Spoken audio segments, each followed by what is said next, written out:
Ministry of Agriculture. With me tonight is the Honorable Minister of Agriculture, Noel Holder. And of course, this is his first appearance in television here in Berbice, live that is. And we'd certainly like to welcome him here. Tonight, we're going to be talking about a very, topical subject. We are going to be looking at GAISUCO. We're going to be bringing to you a feature that focuses on the journey to this point, as it were, for the fortunes of GAISUCO.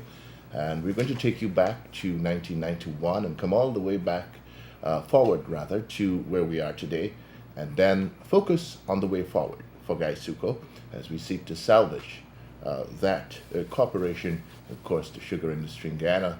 This industry has survived despite the fortunes, the misfortunes, if you like, that has befallen other industries within the Caribbean.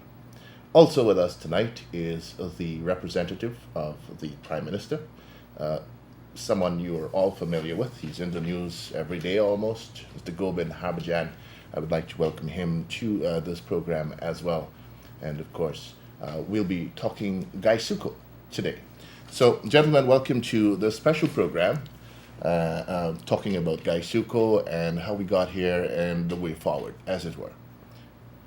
So, before we go into our conversation proper, I want to present to our audience a 6-minute video that basically gives you information chronicling the developments within GAISUCO over the years and how it is that it ended up in this position after those many, many years. There were a few good years, and then it all went downhill from there.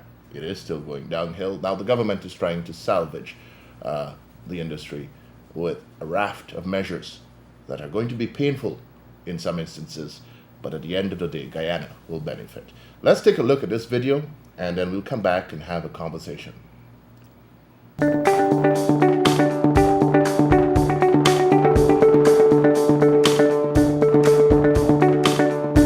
In 1991, GAISUCO was the single largest employer in Guyana with a total workforce of some 30,000 workers. The industry was doing well. It had just recovered from a slump in fortunes. Production stood at 252,000 tons of sugar produced at 8 estates. Ton cane to ton sugar ratio was 12.47.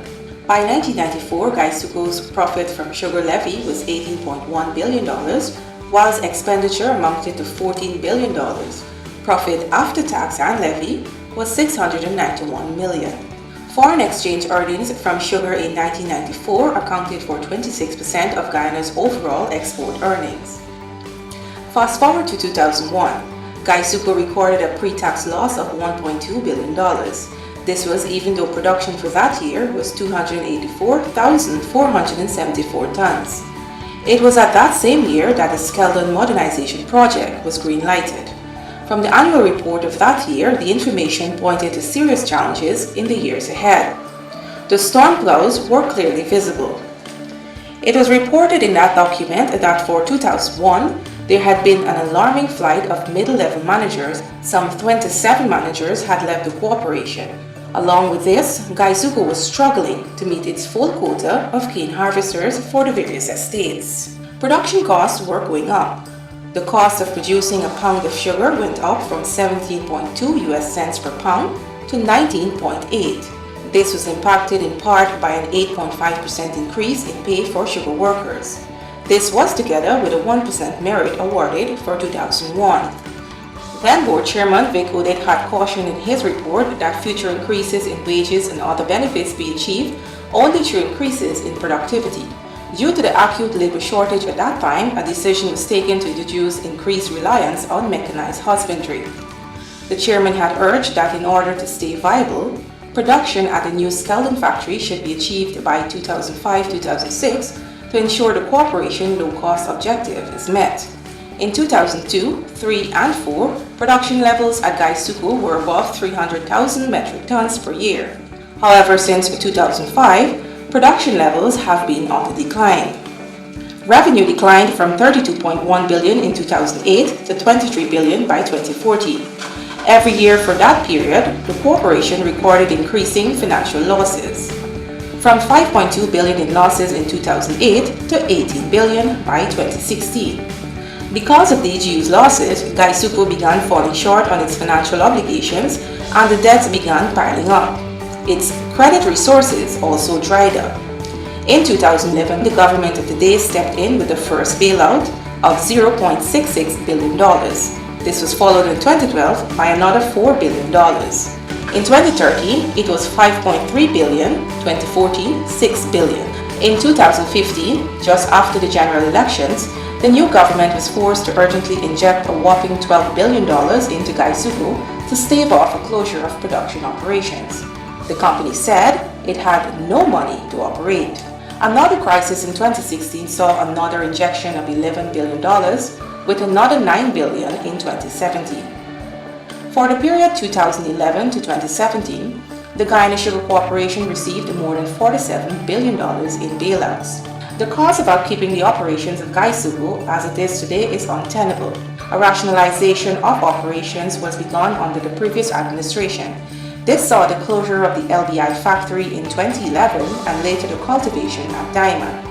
As a result, some 381 workers received severance packages. Under this administration, the Wales Sugar Factory was closed at the end of 2016, with approximately 300 employees opting for and receiving severance packages. Government now proposes, as part of its ongoing efforts at saving sugar in Guyana, for the rationalization and streamlining of operations. This will involve the sale of Skeldon Factory and/or holdings and the closure of the Rose Hall Kanji and Enmore factories. There is also a diversification plan for lands and machinery that will be freed up with the closure of the estates and cultivations. These diversification plans will include the cultivation of rice for seed paddy at Wales, establishment of milk pasteurization plant, aquaculture farms, beef and dairy operations, among other undertakings. It should be noted that increasing costs of productions were compounded by the inefficiencies of the Skeldon factory, which today has the highest cost in terms of producing a pound of sugar. This stands at an impractical 60.58 cents per pound. The lowest cost of production is at Albion, which stands at 33.85 US cents per pound. The overall average cost of production at Gaisuco is 45.65 US cents per pound. The price per pound of sugar on the international market is 14.34 US cents as at June 10, 2017. The reality of Gaisuco's plight lies in these figures.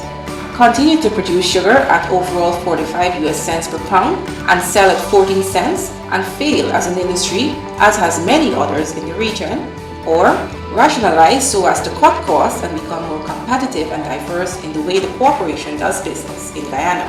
The proposed closure will directly impact more than 6,000 workers. However, the jobs of perhaps 10,000 will be saved through the new streamlined operations at Gaisuco. The Ministry of Agriculture and the Government of Guyana is committed to providing alternatives to those workers that will be affected by the changes ahead. These alternatives include leasing lands for agricultural pursuits in a variety of areas such as farming, livestock, among others.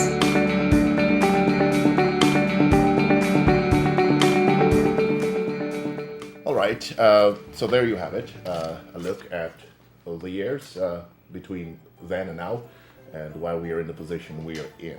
Now, those figures and facts that we've provided for you can be verified by each and every one of you. Just go online and look for the annual reports of the Guyana Sugar Corporation from the years mentioned in this video, 1991, coming forward. You'll have all the information that I've provided in that particular video. And you can verify for yourself that we are not doing any PR thing here to justify what is necessary now for the way forward for Gaisuco.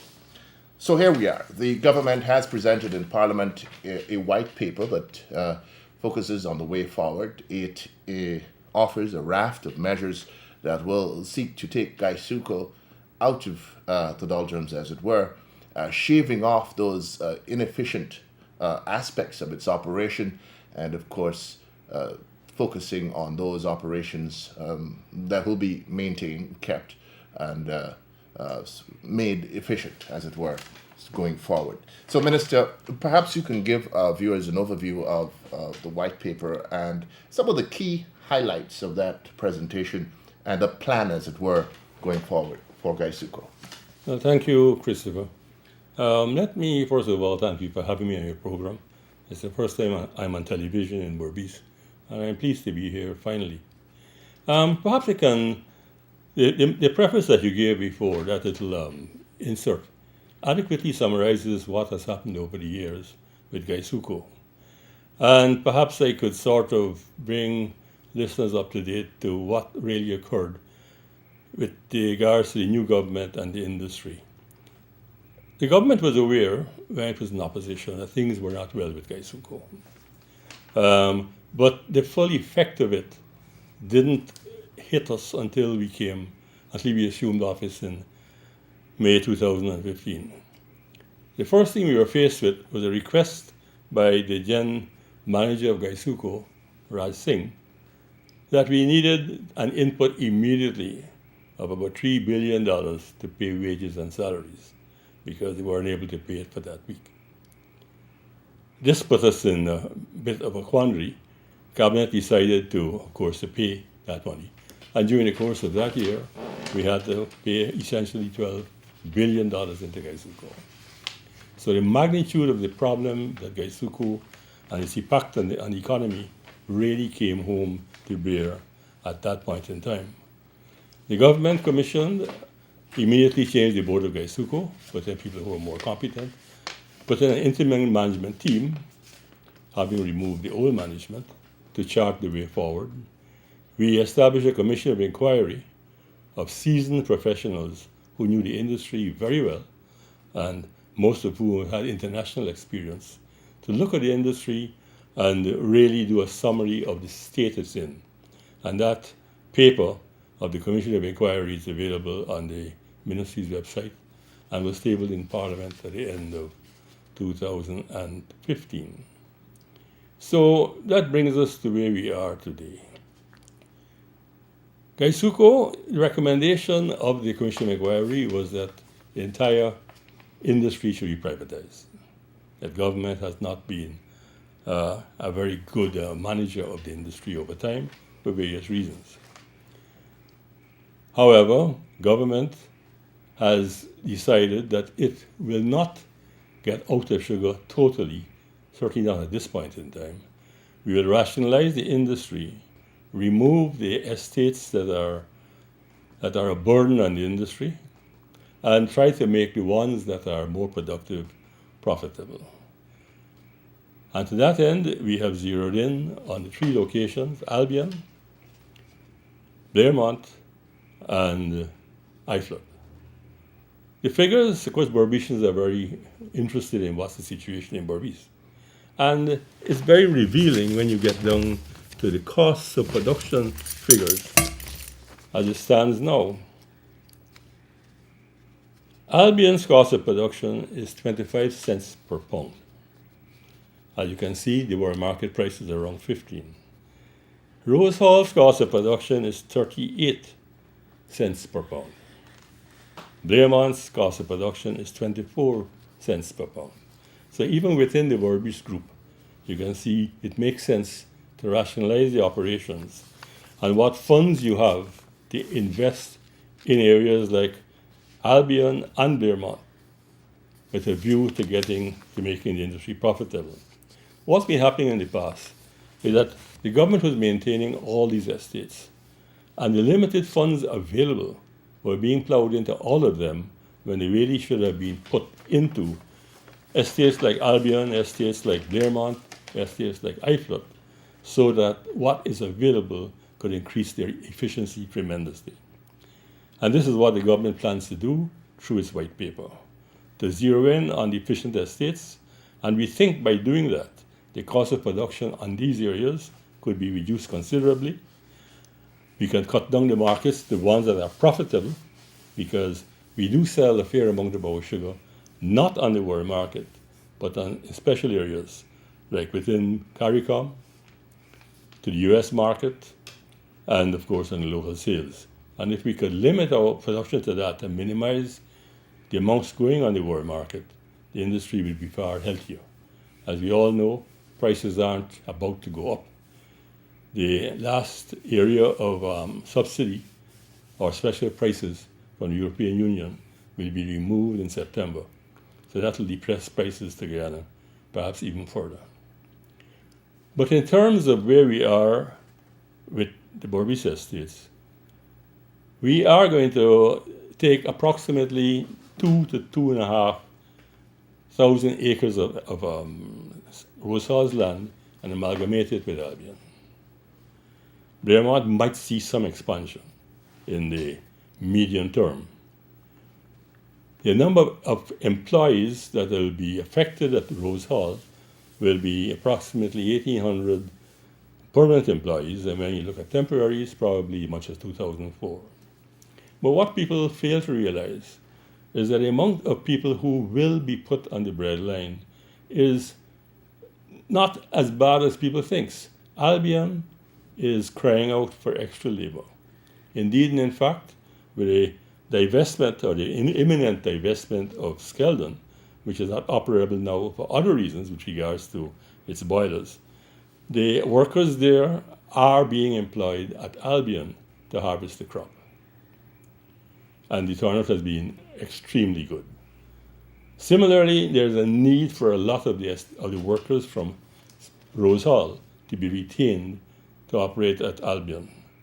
As a matter of fact, the industry figures seem as if between 60 and 80% of the workers at Rose Hall will be retained within the industry.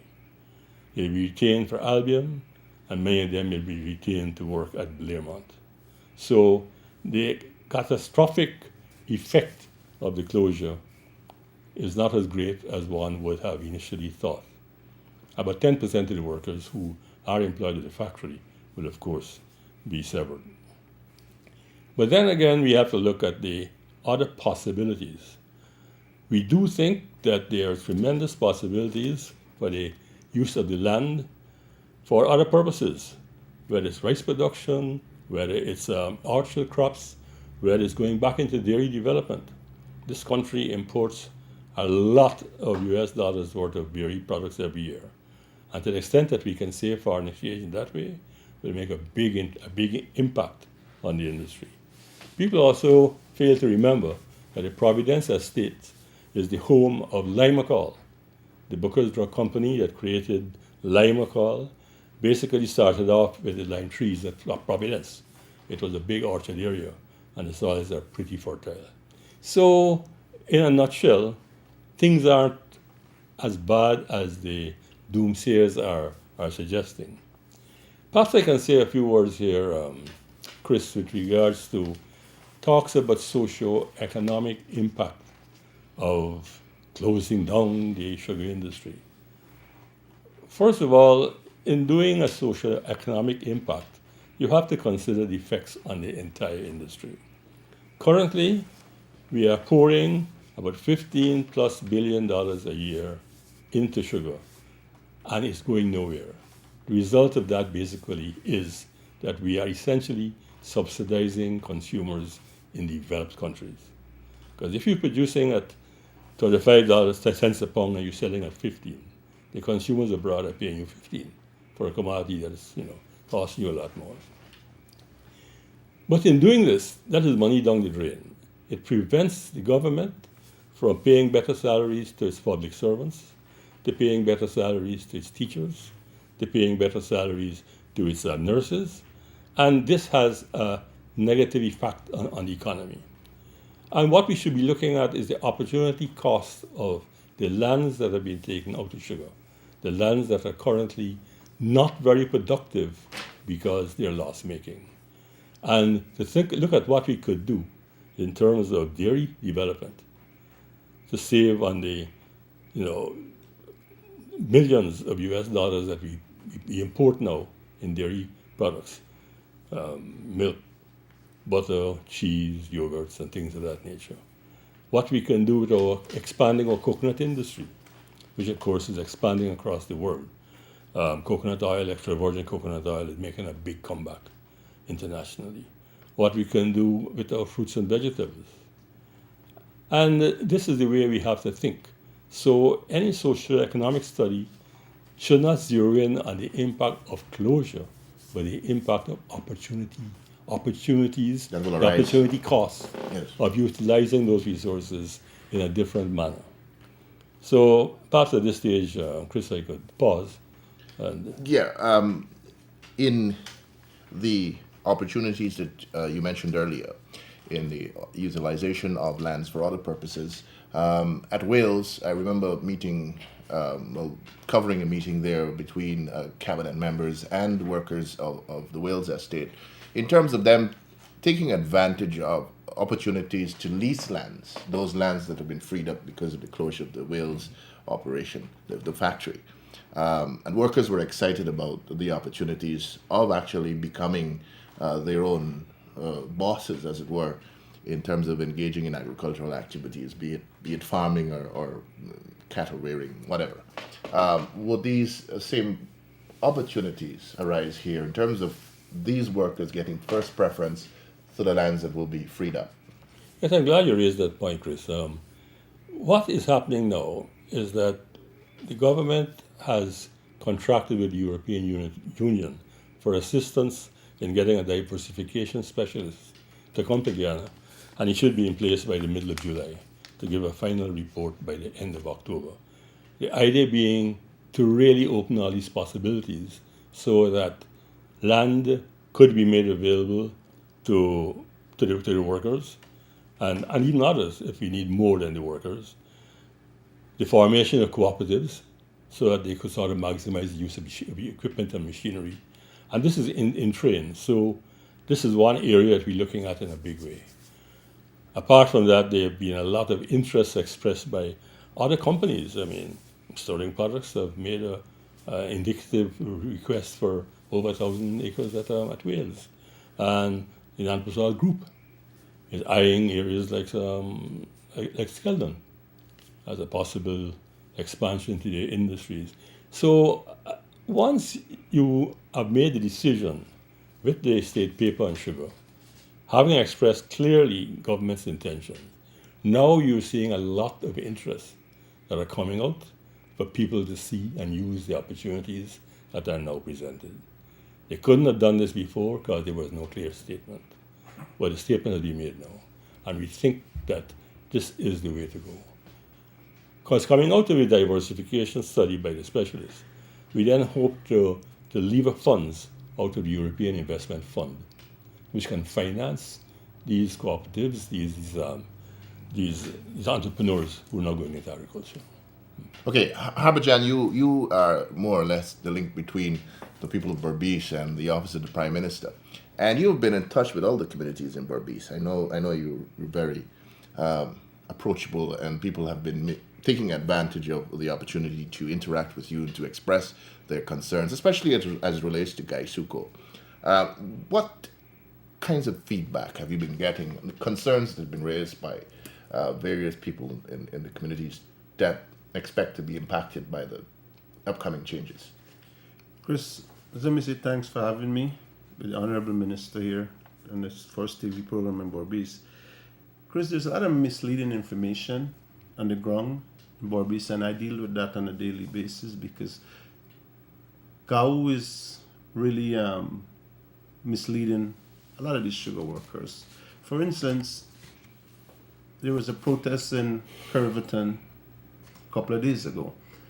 And if you read some of those placards, and which, by the way, the placard would have been written, all got one handwriting. Some of the people holding the placard don't even have family working in the industry. But nevertheless, it was a protest, and there was concern about their jobs. And the protest was at Curverton that Skellen is closed down or will be closed down. The minister touched that, the COGEN and the SEI. As a former board of director member for SEI, the bylaw, when we take government, was in critical states. Presently, as we speak, you have local engineers and South African specialists right now is working to get the bylaw up for the mid-August. It should be up and crop should be in mid-August. However, one of the things is that GAU is misleading, and it's affect these workers because they're confused. They don't know what's taking place. All they're hearing that estate is closing down. Everybody going home. Everybody going home. You're closing down. But GAU don't have the workers' interests at heart because some of these workers will work 1 day for the week, but they have to pay the union dues. Let's talk a little bit about you. You know these figures. Tell me about how impacted GAU would be by any impact on workers. Oh, GAU have more to lose if the privatization of Skelton or any other estate, because they're making hundreds of millions, because the top brass of GAUs, they're the fat cats getting the money. Because the workers at the bottom, even at the estate, Chris, workers will get little issues with management and they will come to my office, and first thing I ask is, you have a union, why they can't represent you? They only use them for one purpose, is for a political end of things that the worker has been used most of the time. And come back to what they're protesting at Skelton Estate, Chris, is that if Skelton Estate is up, the government is going to privatize it or public company. They have about 2,300 workers there. Maybe the private company will double that employment because the private company is buying it for invest, they got to make money. So I don't know the message where they're getting privatization mean closure or they will go home. And one of the things, the machinery going to cut the cane. This is what happening at the bottom. So this is the message that going out there. And I want the workers to understand, private companies will employ you. You will be part of them building, if and you may end up got shares if it's go public with it. But the information out there, and especially in North America, I'm receiving call that you're closing down. I said, the venom gone to the north now. And you have some writers writing and they sending the wrong information to the workers. You know, and these, I don't know if people are getting paid to write these articles or however, Chris. You got any figures relative to rates paid to GAU and so on? Yes, I think they on a yearly they collect about 197 million a year. From the industry? From the industry. And I think it's a conflict of interest because the government is pumping money to industry, which is on its knees, and they are milking it off and they are playing the political line with it. Even in the protests in Curveton, Chris, many of these people holding the placard and the cameras there, they didn't want their face to be shown. Like I mentioned, some of these people does not even work in the industry who were protesting. So it's all, and I want to touch on something, Chris. Some of these management of this estate, it's 2 years in government, and some of these managers or foremen has not changed that the government changed. They're playing a political line in this estate. And I think the minister need to look at that direction and on where they want, either we set their head right and get them to perform or let them go. Minister, one of the criticisms that we've heard of government's handling of GAISUCO has been that we know that there are inefficiencies at managerial levels, or that is the general impression of the public. And that the same people who were there during the years when GAISUCO was going down the doldrums, apart from the external influences that caused the downturn, it was all a question of the decisions managers made along the way. That turned right when they should have turned left and so on. And that government have retained these individuals. How would you respond to criticism of that nature? Well, the criticism could be valid, but one has to realize that the industry has suffered tremendously from the hemorrhaging of top quality management over the years. Along with going into a state of non-profitability, other things follow. People see the writing on the wall. They see a reluctance by the government to make changes, in terms of the then government to make changes, and they leave sugar for better pastures. So the industry has lost its best managerial brains over time. And this is one of the biggest problems we're facing. So we have a cadre of, very often, relatively new managers, new graduates, new people with diplomas and so on. And that complicates the issue, which is there, germane to the organic issue. And it can only be frustrated by what you said with regards to people with loyalties, not to the industry, but to the previous administration. and not to work towards the benefit of the industry, but perhaps to pull it down to make the administration look bad. So you're caught between a rock and a hard place. You don't have the skills, the managerial skills ideally you require. And then you might have some agents provocateurs in there who are trying to, fifth columnists, to pull you down. So it's a kind of balance we have to make. But perhaps management, in its wisdom, looking at the rationalization of the industry now and reducing it to just 3 locations, might have the opportunity to rogue the situation and have the best managers placed Absolutely. where they are.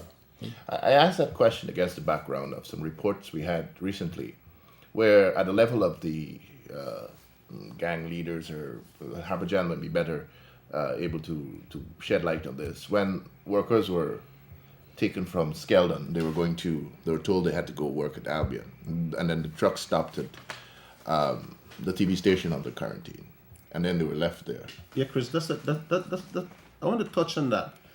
At 5:30 in the morning, my phone rang, and these are workers who left stranded at Tain that wanted the pathway to go to Albion Estate.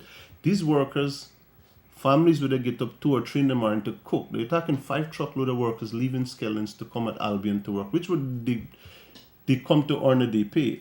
And GAO is making some unreasonable demand from these estates or the government when these guys go to work and the truck left them there at Tain, and they can't either in or out, and their union reps there are misleading them. I then get on to the Albion Estate manager, Mr. Shiv.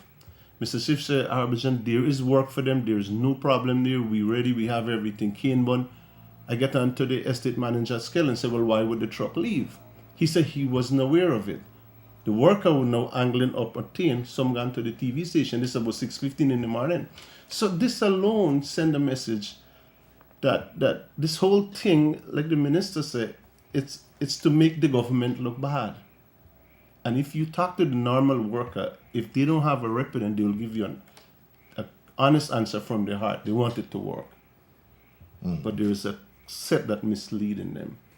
Yeah. So the government's job here, in terms of rationalizing the operations of GAISUCO, making it into a machine that is well oiled and profitable, then is being made even harder by the efforts of those who are against any effort to make GAISUCO better, because workers have been used as pawns in the game of politics over the years.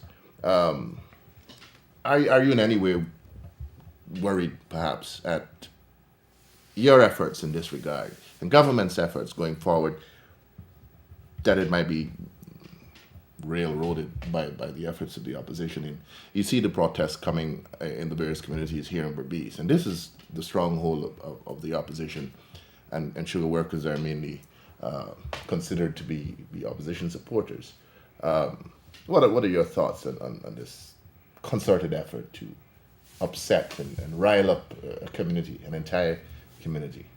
We think it's very unfortunate, but in terms of the security aspect, I believe the government is on top of that. But however, one is getting peculiar vibes about all this. The Skeldon situation.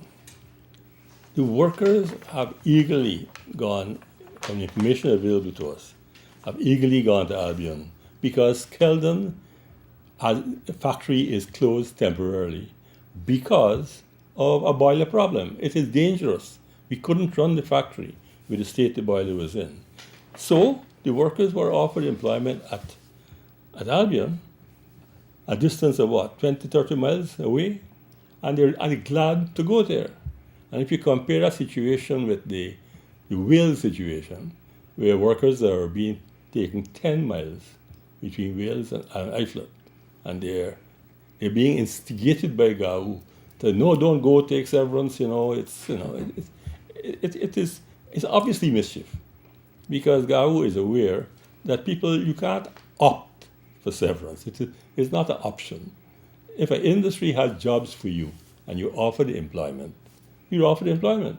If there is no employment for you, the law says you have to be severed and be paid accordingly. So it's not a question of an employee who is working in an operation, one part is closed, he's absorbed into another, and he says, no, I want severance. It doesn't work that way. So you have this problem to look at, and GAWU is encouraging that, just to create mischief.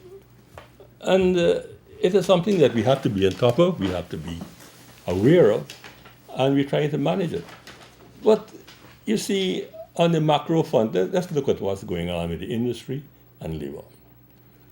In 1992, when this government came into power, Previous administration.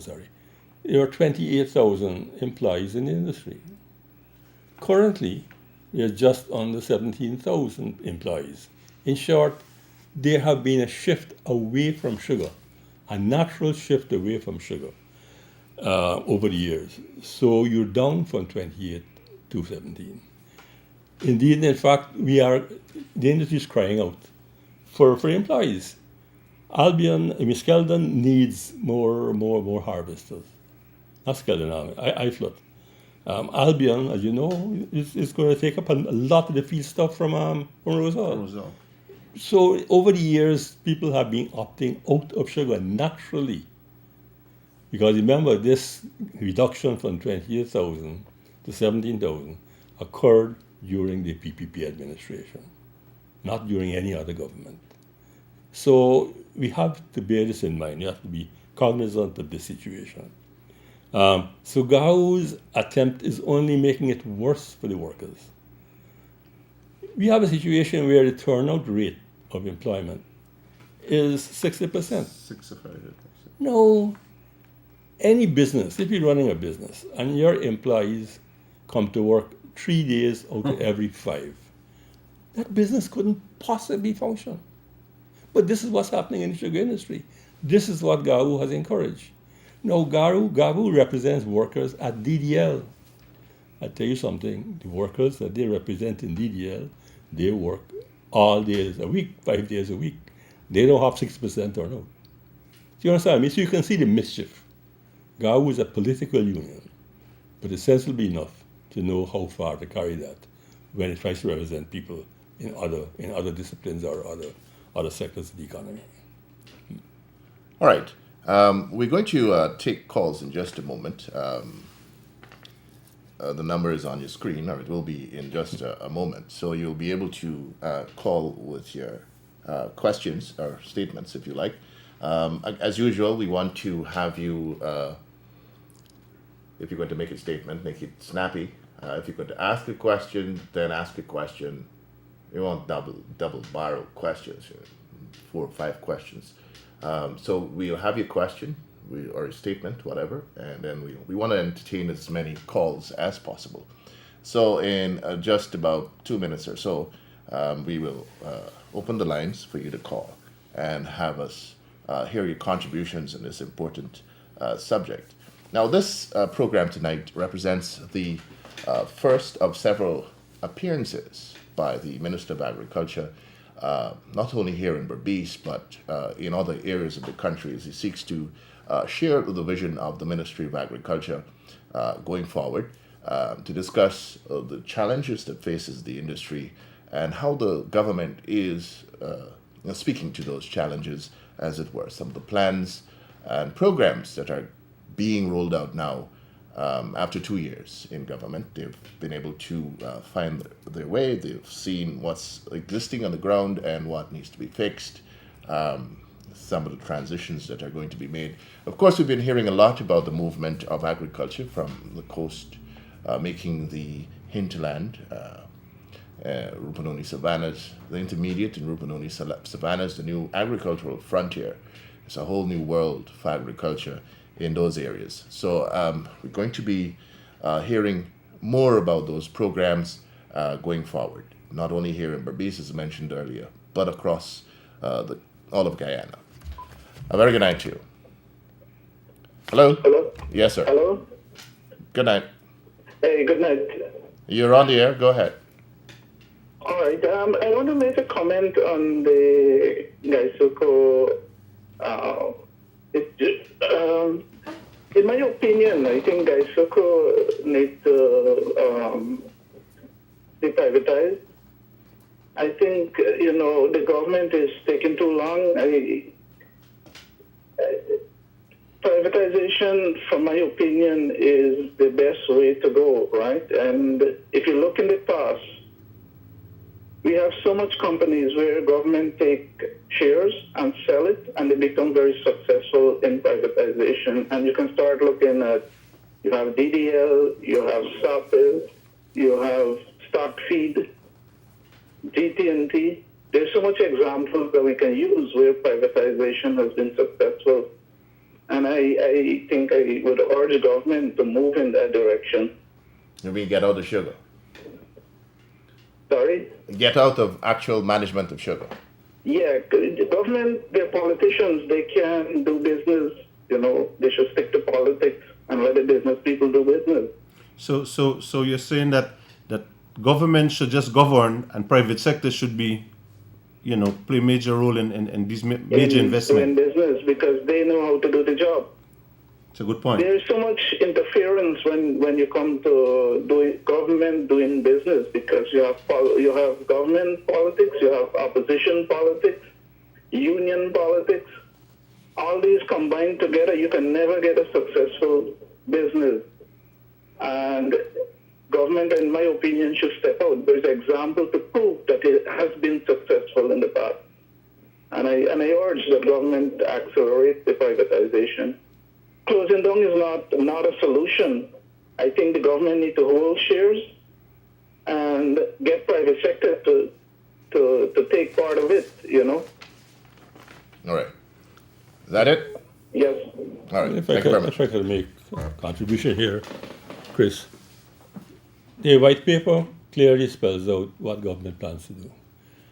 As a matter of fact, government plans is in the process of establishing a special purpose vehicle with the pure idea of rationalizing the industry.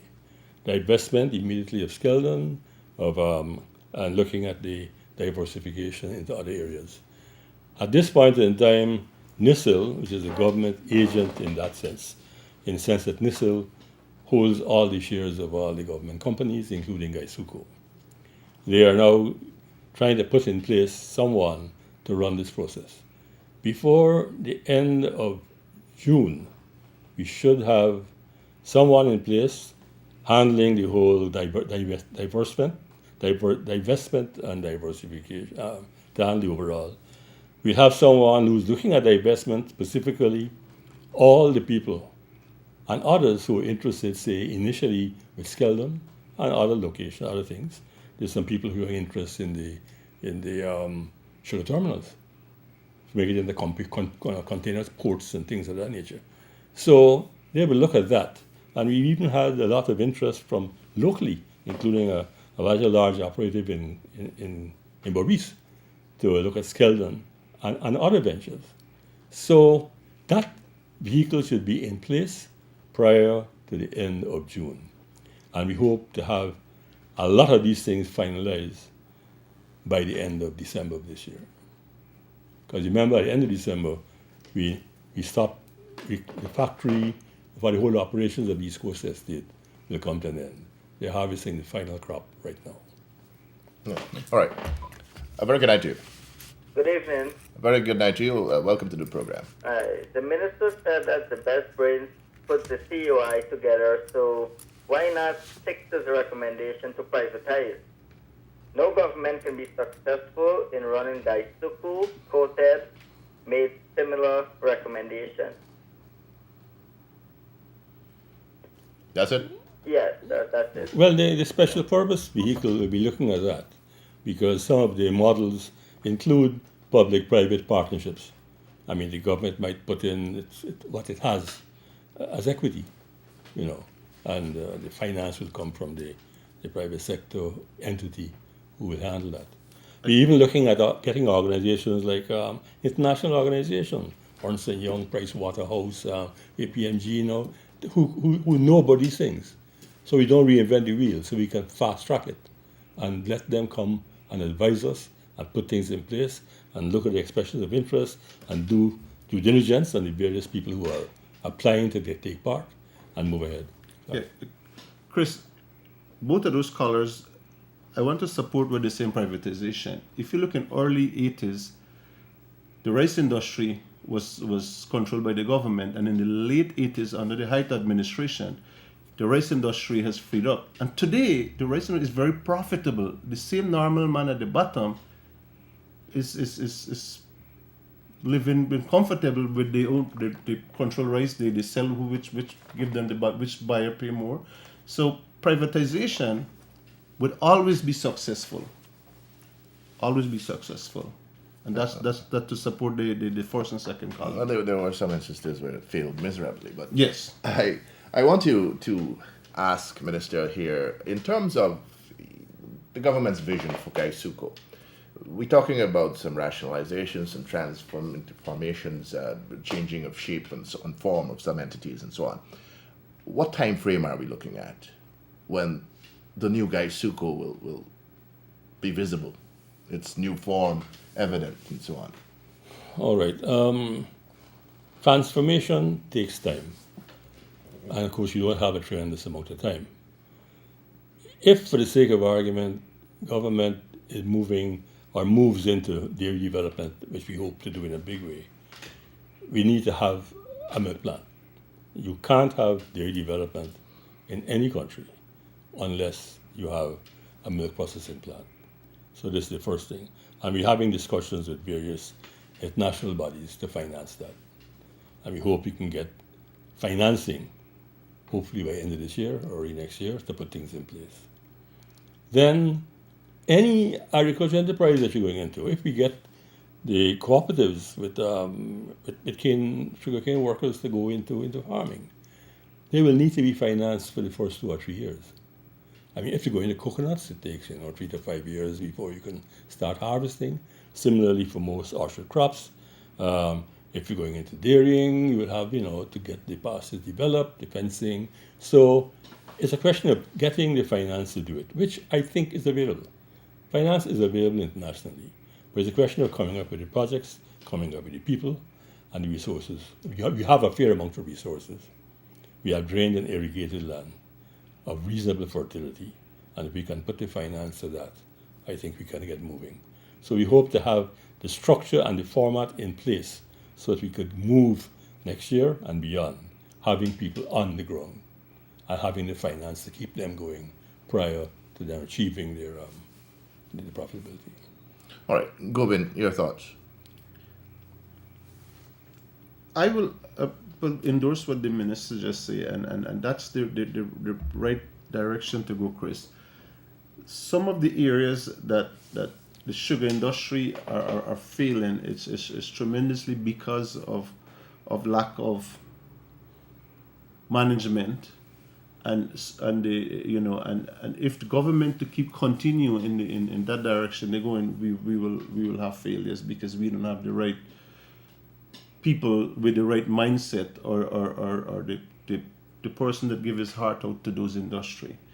So I'm strong supporter of privatization, public shares in that direction with the sugar industry, and to save it and save taxpayer their money.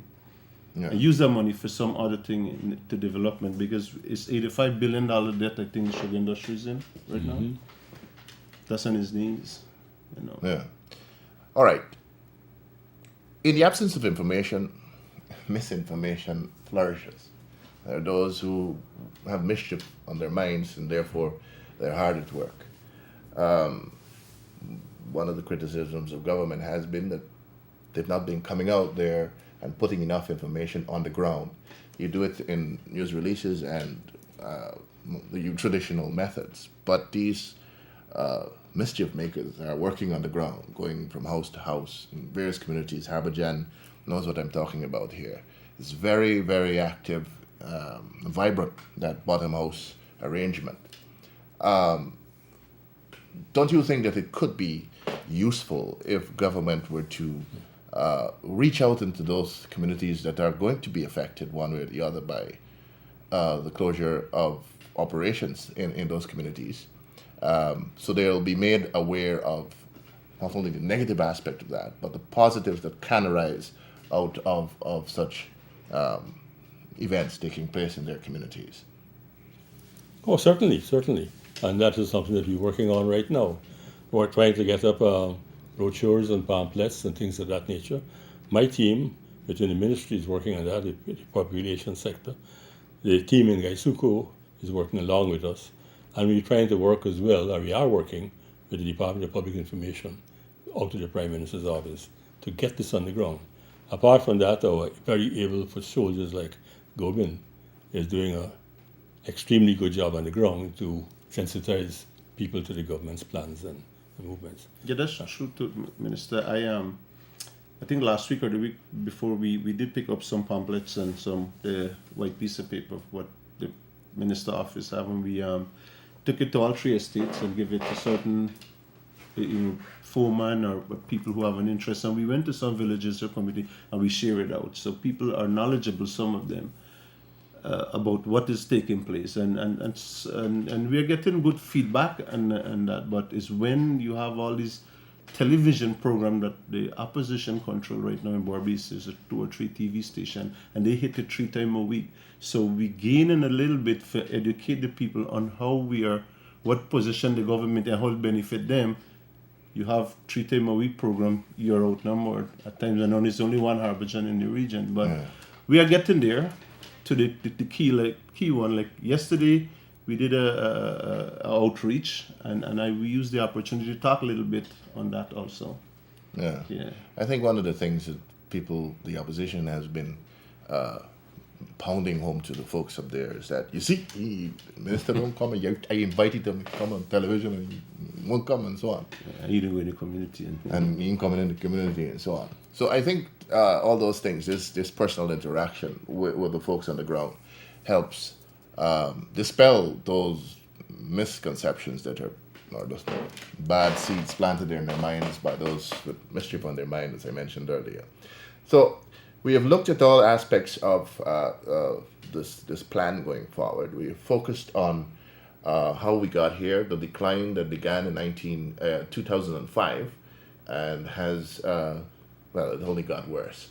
We've heard of the bailouts, and this was because Gaisuku in 2008 fell short by billions, and then those billions kept growing, and so on.